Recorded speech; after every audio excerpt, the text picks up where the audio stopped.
While walking the roadway between Fidalgo Bay on my left and the vast web of fossil fuel technology associated with the Shell and Tesoro refineries on my right, I listen to people.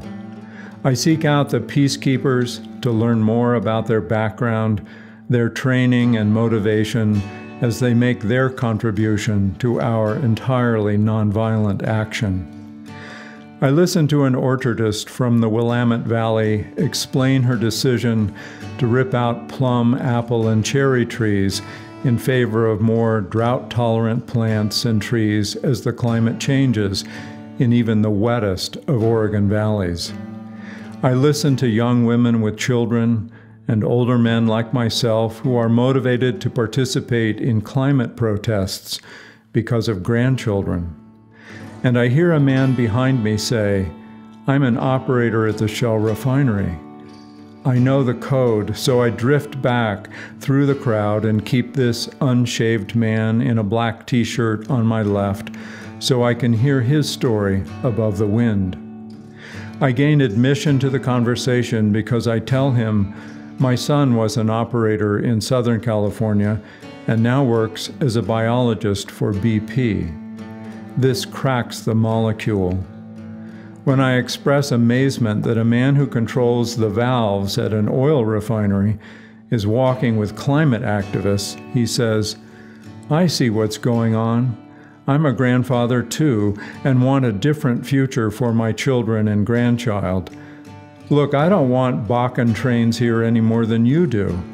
Those things are so full of explosive material that they pose a risk for me and the young guys who work on my team."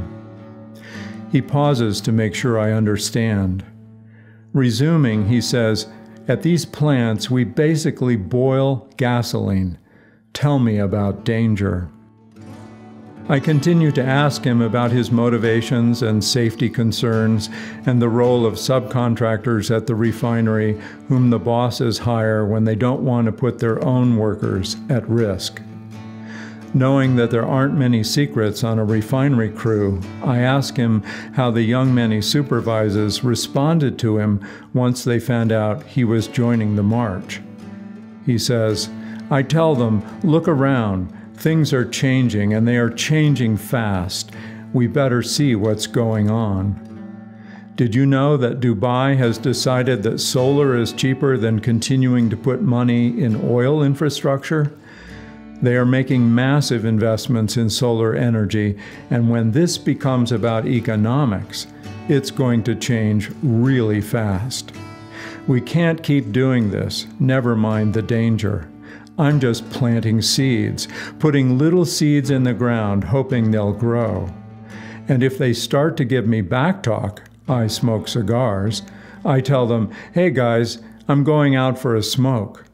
We cool off and then go back to what we have to do to support our families." He pauses again, checking to see if I get it. After a while, I begin to feel like I missed the Montana contingent. I tell him how much I appreciate his courage, what a pleasure it was to talk with him, how much I hope for his safety. I can tell he was glad to tell his story. I shake his hand and look ahead for our banner, the turkey and cowboy hats. It now occurs to me that we shouldn't be surprised that this man was in our march. He knows firsthand the dangers of working with, breathing, and continuing to burn fossil fuels.